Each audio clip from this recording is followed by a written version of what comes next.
Historia de la filosofía. Volumen 1. Filosofía antigua. Filosofía patrística. Filosofía escolástica. 23. Parte primera. Filosofía antigua. Capítulo 9. Platón. 50. El Eros. Esta es una obra del maestro Nicolás Abagnano.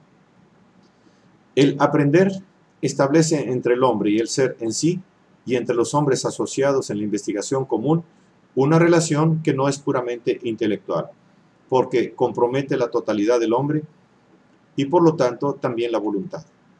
Platón define esta relación como amor. A la teoría del amor están dedicados dos de los diálogos artísticamente más perfectos, el banquete y el Fedro. De los dos, el segundo es ciertamente posterior al primero. El banquete considera sobre todo el objeto del amor, esto es, la belleza, y procura determinar los grados jerárquicos de ésta. El Fedro, por el contrario, considera sobre todo el amor en su subjetividad, como aspiración hacia la belleza y elevación progresiva del alma al mundo del ser al cual la belleza pertenece. Los discursos que los interlocutores del banquete pronuncian uno tras otro en alabanza del Eros expresan los caracteres subordinados y accesorios del amor, caracteres que la doctrina expuesta por Sócrates unifica y justifica. Pausanias distingue del Eros vulgar, que se refiere a los cuerpos, el Eros celeste, que se refiere a las almas. El médico Erixímaco ve en el amor una fuerza cósmica que determina las proporciones y la armonía de todos los fenómenos, tanto en el hombre como en la naturaleza. Aristófanes, mediante el mito de los seres primitivos compuestos de hombre y mujer, andróginos, divididos por los dioses como castigo en dos mitades que se buscan mutuamente para volverse a unir y reconstruir el ser primitivo, expresa uno de los caracteres fundamentales que el amor revela en el hombre, la insuficiencia. De este carácter, precisamente, parte Sócrates. El amor desea algo que no posee, pero de lo cual tiene necesidad, y es por tanto insuficiencia. El mito, en efecto, le llama hijo de pobreza y de conquista. Como tal, no es un dios, sino un demonio. Por esto no posee la belleza, sino que la desea. No posee la sabiduría, sino que aspira a poseerla. Y es por tanto filósofo, mientras que los dioses son sabios. El amor es, pues, deseo de belleza, y la belleza se desea porque es el bien que nos hace felices. El hombre que es mortal tiende a engendrar en la belleza y por tanto a perpetuarse a través de la generación, dejando tras de sí un ser que se le asemeje. La belleza es el fin, el objeto del amor. Pero la belleza posee grados diversos a los cuales el hombre puede elevarse solo sucesivamente a través de un lento camino. En primer lugar, es la belleza de un cuerpo bello la que atrae y rinde al hombre. Después advierte que la belleza es igual en todos los cuerpos y pasa así a desear y amar toda la belleza corpórea. Pero por encima de esta hay la belleza del alma, y más arriba aún la belleza de las instituciones y de las leyes. Después la belleza de las ciencias y, en fin, por encima de todo, la belleza en sí, que es eterna, superior al devenir y a la muerte, perfecta, siempre igual a sí misma y fuente de toda belleza. ¿De qué modo puede el alma humana recorrer los grados de esta jerarquía hasta alcanzar la belleza suprema? Tal es el problema del Fedro, el cual parte por esto de la consideración del alma y de su naturaleza. El alma es inmortal en cuanto no engendrada. En efecto, se mueve por sí, teniendo por tanto en sí misma el principio de su vida. Su naturaleza se puede expresar por vía humana y más breve, mediante un mito. Es semejante a un tronco de caballos alados guiados por una auriga. Uno de los caballos es excelente, el otro es pésimo, de modo que la tarea de la auriga es difícil y penosa. El auriga procura encaminar hacia el cielo a los caballos en busca de los dioses, hacia la región supraceleste, que es la sede del ser. En esta región se encuentra la verdadera sustancia, privada de color y de forma, impalpable, que solo puede ser contemplada por aquella guía del alma que es la razón, la sustancia, que es el objeto de la verdadera ciencia. Esta sustancia, que es el ser verdadero, es la totalidad de las ideas, justicia en sí, templanza en sí, etc. El alma no la puede contemplar largo tiempo porque es impulsada hacia abajo por el caballo de las patas blancas. Por esto cada alma contempla más o menos la sustancia del ser, y cuando por olvido o por culpa se agobia, pierde las alas y se encarna. Va a vivificar el cuerpo de un hombre que será tal como ella lo haga. El alma que ha visto más se introduce en el cuerpo de un hombre que se consagra al culto de la sabiduría o del amor.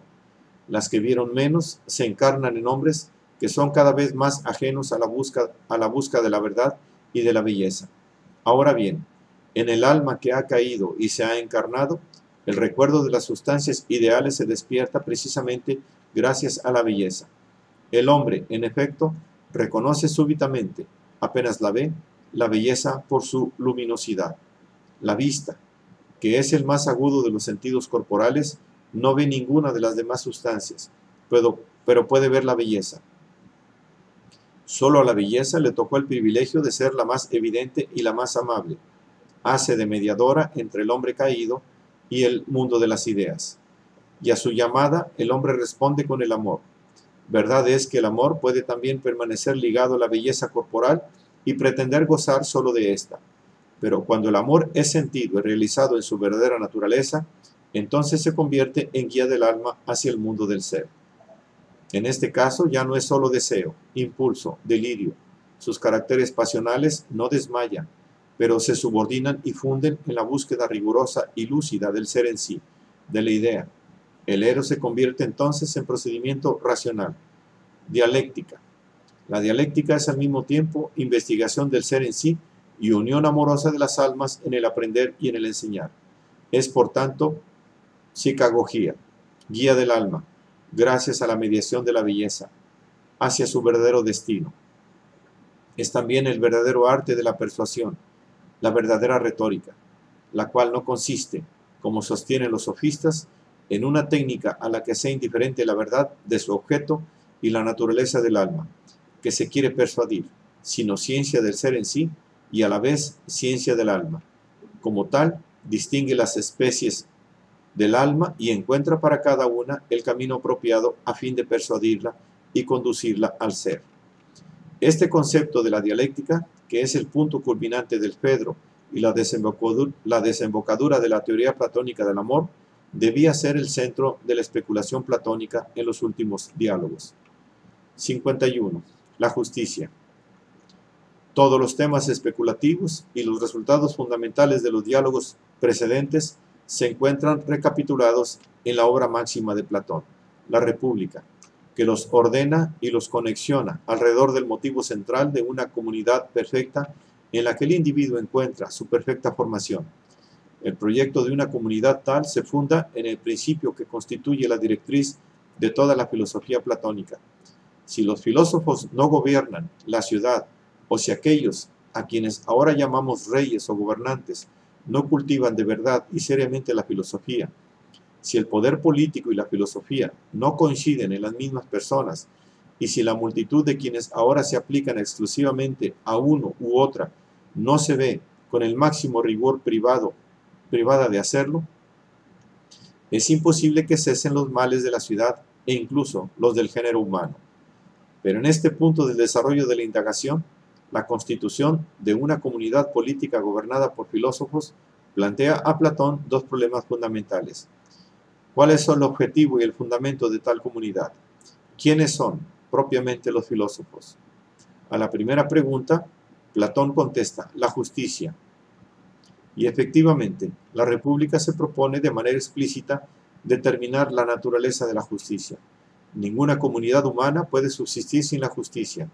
A la instancia sofística que querría reducirla al derecho del más fuerte, Platón opone que ni siquiera una cuadrilla de bandidos o de ladrones podría concluir nada si sus componentes violasen las normas de la justicia, dañándose los unos a los otros. La justicia es condición fundamental del nacimiento de la vida del Estado. El Estado debe estar constituido por tres clases: la de los gobernantes, la de los guardianes o guerreros y la de los ciudadanos que ejercen cualquier otra actividad, agricultores, artesanos, comerciantes, etc. La prudencia pertenece a la primera de estas clases, porque basta que los gobernantes sean sabios para que todo el Estado sea sabio. La fortaleza pertenece a la clase de los guerreros. La templanza, como acuerdo entre gobernantes y gobernados sobre quién debe regir el Estado, es virtud común a todas las clases. Pero la justicia comprende todas estas tres virtudes. Se realiza cuando cada ciudadano atiende a su tarea propia y a lo que le corresponde. De hecho, las tareas de un Estado son tantas y todas necesarias a la vida de la comunidad que cada cual debe escoger aquella para la que sea apto y dedicarse a ella. Solamente así, cada hombre será uno y no múltiple, y el mismo Estado será uno. La justicia garantiza la unidad y con ella la fuerza del Estado, pero garantiza igualmente la unidad y la eficacia del individuo. En el alma individual, Platón distingue, al igual que en el Estado, tres partes. La parte racional, mediante la cual el alma razona y domina los impulsos. La parte concupiscible, que es el principio de todos los impulsos corporales, y la parte irascible, que es auxiliar del principio racional y se irrita y lucha por lo que la razón considera justo. Propia del principio racional será la prudencia, y del principio irascible la fortaleza, y corresponderá a la templanza el acuerdo de las tres partes en dejar el mando al alma racional. Igualmente en el hombre individual se logrará la justicia cuando cada parte del alma haga únicamente su propia función. Evidentemente, la realización de la justicia en el individuo y en el Estado solo puede proceder paralelamente. El Estado es justo cuando cada individuo atiende solo a la tarea que le es propia. Y el individuo que atiende solo a la tarea propia es él mismo justo. La justicia no es solo la unidad del Estado en sí mismo y del individuo en sí mismo, es al mismo tiempo la unidad del individuo y del Estado, y por tanto el acuerdo del individuo con la comunidad. Dos condiciones son necesarias para la realización de la justicia en el Estado. En primer lugar, la eliminación de la riqueza y de la pobreza, pues ambas imposibilitan al hombre para atender a su propia misión. Pero esta eliminación no implica una organización comunista, según Platón. Las dos clases superiores de los gobernantes y de los guerreros no deben poseer nada ni recibir ninguna compensación, aparte los medios de vida.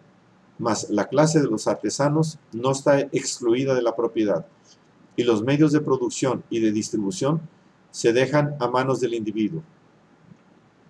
La segunda condición es la abolición de la vida familiar, abolición que deriva de la participación de las mujeres en la vida del Estado en pie de la más perfecta igualdad con los hombres y con la única condición de su capacidad.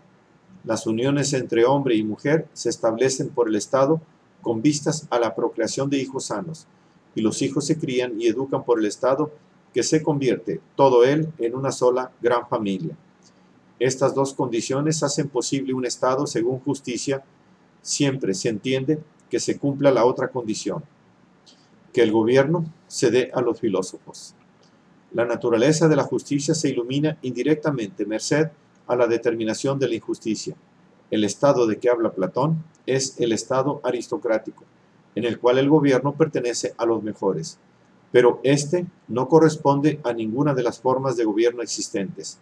Estas son todas las degeneraciones del hombre justo, que es uno en sí y con la comunidad, porque es fiel a su tarea. 3 son las degeneraciones del Estado y 3 las correspondientes degeneraciones del individuo.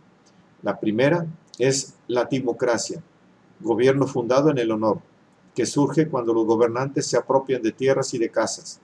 Le corresponde al hombre timocrático, ambicioso y amante del mando y de los honores, pero desconfiado respecto a los sabios. La segunda forma es la oligarquía, gobierno fundado en el patrimonio y en el cual mandan los ricos. Le corresponde el hombre ávido de riquezas, parsimonioso y laborioso. La tercera forma es la democracia, en la cual los ciudadanos son libres y a cada cual le es lícito hacer lo que quiera. Le corresponde al hombre democrático, que no es parsimonioso como el oligárquico, antes bien, tiende a abandonarse a deseos inmoderados. En fin, la más baja de todas las formas de gobierno es la tiranía, que a menudo es consecuencia de la excesiva libertad de la democracia. Es la forma más despreciable porque el tirano, para preservarse del odio de los ciudadanos, ha de rodearse de los peores individuos. El hombre tiránico es esclavo de sus pasiones, a las cuales se abandona desordenadamente y es el más infeliz de los hombres.